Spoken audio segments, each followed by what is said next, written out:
Oi, pessoal, sejam bem-vindos a mais um vídeo.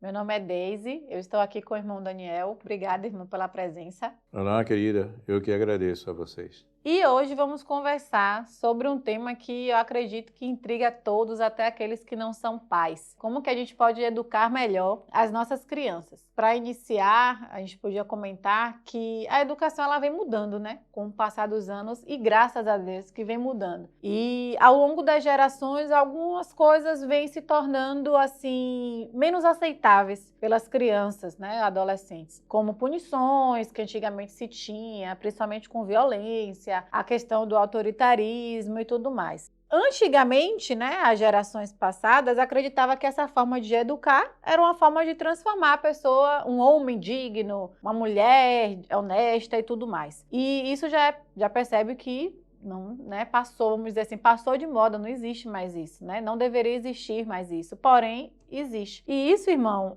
ao meu ver, né, e também os estudos nossos, isso gera diversos traumas no espírito, seja traumas psicológicos no momento aqui da encarnação presente, como também traumas na questão mental. Então, para a gente começar, a gente pode comentar um pouquinho sobre essa diferença, né? Essa transformação que a educação dentro de casa, que eu acho que é o foco da gente aqui hoje, na família, né? No seio familiar, vem passando ao longo dos anos. É um assunto muito interessante e também um pouco delicado, não é? Sem dúvida nenhuma, o maior desafio que o reencarnante encontra é a família, porque nós nos reunimos num processo reencarnatório mais pelos desafetos do que pelos afetos. São compromissos antigos de reparação, de reconhecer outros valores dentro ali. Então a família é sempre um desafio.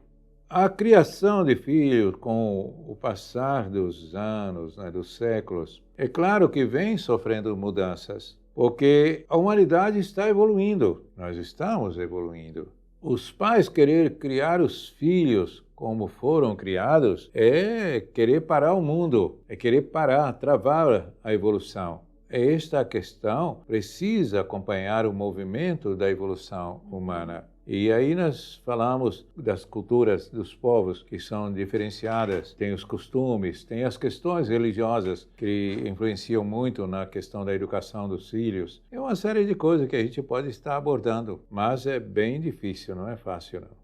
Tem um ponto interessante, irmão, que é a questão da evolução, né? O planeta evolui, as famílias evoluem, as pessoas, os espíritos evoluem, tudo é evolução. Quantas crianças agora estão reencarnando no seio familiar, seja ela quem for, né?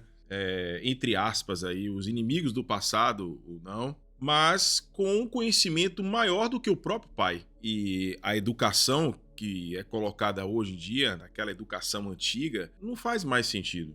Não faz mais sentido. E falando aqui, aproveitando o ensejo, até a questão mesmo da educação escolar. Tem jovens que não conseguem mais assimilar da forma que vem passando aquele conhecimento. Tem que ter alguma novidade, alguma forma diferente de aprender. Então, atribuindo isso, por exemplo, dentro da família, né, é a questão mesmo do convívio, né, familiar, né, aquela imposição que existia, os pais com os filhos, tem que fazer dessa forma. Hoje não, hoje os filhos estão, não, mas por quê? Por quê? Estão colocando mais por quê? Por que tem que ser assim? Por que não assim? Então, aquela educação que é antiga, que na verdade não surte mais efeito. O mais velho tem conhecimento, tem mais conhecimento naquele momento, mas os reencarnantes, eles vêm dotados de tamanhos conhecimentos, porque está evoluindo. E todo o processo de evolução, seja ele qual for, tecnológico, científico, seja o que for que nós vamos falar aqui de evolução, parte do plano espiritual para o plano físico.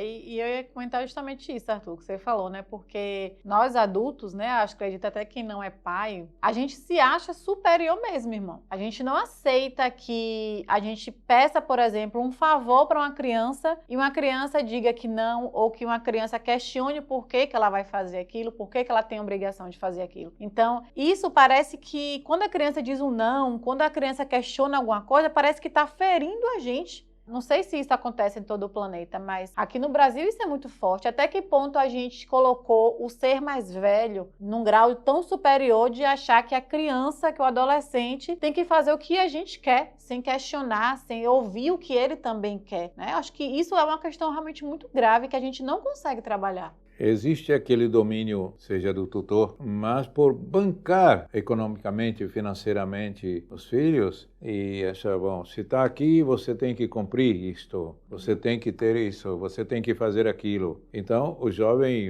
a criança, ela se sente obrigada mesmo e não questiona muito. Mas aquele começa a querer resposta de tudo isso, por quê? Hoje você é filho, amanhã será pai. Hoje eu sou pai, amanhã serei filho. Então, o mais certo aí é ter um entendimento, o respeito de cada momento do indivíduo que ele vai se desenvolvendo. E tudo tem um processo gradativo de formação orgânica também e energética do indivíduo. Então, uma criança, ela pode ter bagagem ali que ela trouxe no processo reencarnatório, mas ela precisa também do mais velho, precisa caminhar com ele, precisa ajudar, precisa ensinar, precisa aprender, porque o mais velho também tem bagagem de experiências vividas no momento. Então, o jovem ele pode acrescentar aquilo e fazer somar. O ideal é que seja isso. Mas que ninguém manda em ninguém e que todo mundo se respeite. A questão é a seguinte, é que muitos dos adultos, sejam eles pais, tios, né, não escutam as crianças, os jovens, ou não deixam que essas crianças, esses jovens, possam ter a sua opinião, quer impor aquilo, não, você tem que fazer isso, tem que fazer isso. Porque ele acha que o filho ele tem que ser um robô e ele tem que ter uma bagagem, porque daqui a pouco ele vai virar um homem e ele precisa ter uma profissão que ele precisa... É como se o mundo fosse acabar ontem, entendeu, irmão? E eu já tive alunos assim, que eu tava dando aula pra ele, a pessoa dormindo, o aluno tava dormindo. Aí eu falei pra mim, olha, me desculpe, o seu filho tá sobrecarregado. Ele não tá assistindo a aula, não tá tendo um proveito. Então são essas educações, a educação como certos pais colocam, que às vezes nem pergunta o filho se você quer mesmo. Quer dizer, a maioria desses jovens, dessas crianças, quando chegar lá na fase adulta, você vai ser um pianista, você vai ser um poliglota, você vai usufruir do que você assimilou pra... Talvez não, entendeu? Então são essas coisas, irmão, que eu queria colocar, né? Eu vejo-se que a escolaridade é um banco de ensino, não é, muito importante. Aquele cronograma faz todo não é? Você que é professor sabe disso, não é? Tem todo um trabalho. Você quer que aquilo tenha frutos, mas não deixar espaço para escolher e respirar. Você vai construir pessoas ansiosas, pessoas desequilibradas, pessoas problemáticas para a sociedade, inclusive na questão produtiva. Então precisa ter muito cuidado com isso, porque a educação não existe fora do lar. A escola é orientação intelectual e a educação parte de princípios que pode estar norteando, mas não obrigando. Norteando para que o indivíduo conheça, olha, papai, mamãe, nós vivemos assim, nós fizemos isso, fizemos aquilo. Ele ficar atento, bom, agora eu preciso fazer melhor. Os dois mundos caminharem juntos. Esse caminhar que nós falamos, respeitando o outro. E educando de forma tranquila e pacífica. Você respeitando ele, ele respeitando você. É por aí o caminho. Então, irmão, o educar, talvez a gente poderia colocar assim, que é mais um diálogo, uma troca, porque essa educação mesmo que você falou, o Arthur também falou, que os pais colocam muitas coisas nas crianças, joga para a escola a responsabilidade. Eu vivi muitos anos como professora com crianças também e eu via isso, né? Infelizmente, a sociedade acredita que é a escola que tem que educar. Quando a criança age de uma forma que a gente simplesmente se irrita, né? Eu vejo que a gente só tá meio que prejudicando mesmo. E parece que a gente não quer ter tempo para fazer isso que você falou. Para perguntar o que ela quer, para entrar... Porque assim, a gente também, como você disse, os mais velhos também têm a ensinar, a compartilhar. A gente também não pode não estar aqui dizendo que as crianças vão fazer o que elas quiserem. Mas ter mais essa abertura, a gente não consegue ter essa abertura. E o pai que muitas vezes faz isso, pela sociedade, é visto como um pai bobo, como um pai que quer deixar a criança fazer o que quer. E na maioria das vezes não, é um pai que está tentando fazer uma educação um pouco diferente, né? Tendo um diálogo. E essa questão de a gente ficar querendo que faça o que quer, que a gente quer e tudo mais, a gente percebe que as crianças que são criadas dessa forma,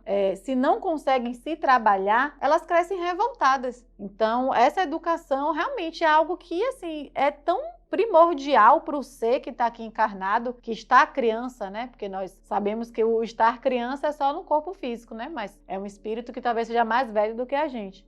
E nós voltamos a falar na questão que o indivíduo desencarna e vai para o plano espiritual, mas ele não para de desenvolver. Ele pode ter trazido muitas coisas para ajudar na promoção da evolução humana. Então, por isso que tem que aprender a ouvir as crianças.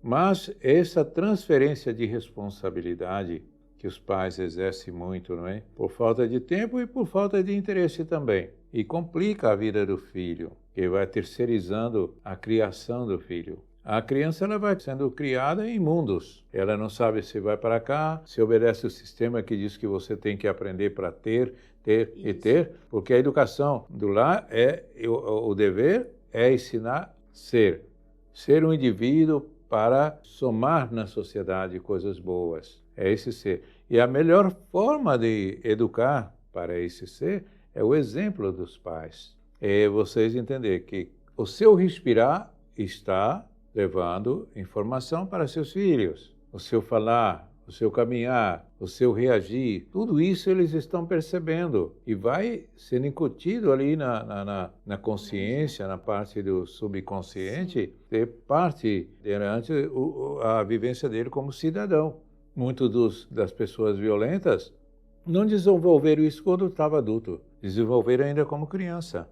Dentro do lar, ela não teve essa educação do ser. A educação do ser é a parte do respeito, parte da proteção, do entendimento. Isso é o que vai constituir uma sociedade mais sadia.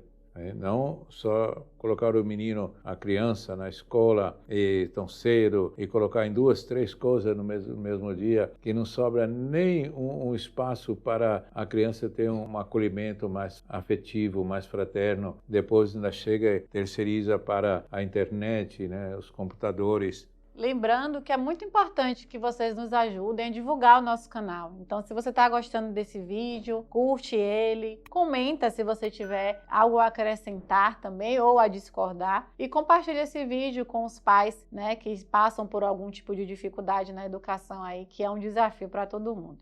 Para finalizar, eu gostaria que você trouxesse para a gente um conselho assim de que forma que a gente pode educar as nossas crianças para que elas se sintam libertas, não com a liberdade de vou fazer o que eu quero, mas com aquela liberdade de dizer assim, eu posso externar o que eu também sinto, eu posso externar qual é a minha vontade, sem medo, né, de que o outro vai sempre te reprimir, diferente da educação liberal, que também às vezes os pais confundem, achando que dar liberdade é deixar o adolescente e a criança fazer o que quer, né? Dá esse direcionamento para a gente, por favor. Eu creio que sim. Quando o homem entender que os pequenos trazem na sua bagagem informações, coisas valiosíssimas, e aprender a ouvir mais os pequenos, sem querer imprimir aquilo do passado para que eles sigam mesmos traços, laços, o caminho dos pais, a sociedade melhora como um todo, né? Então, é aquela coisa assim, existe o laço sanguíneo, ou mesmo que seja adotado o filho, existem os laços paterno, materno, sim, mas ter uma visão de companheiros de jornadas.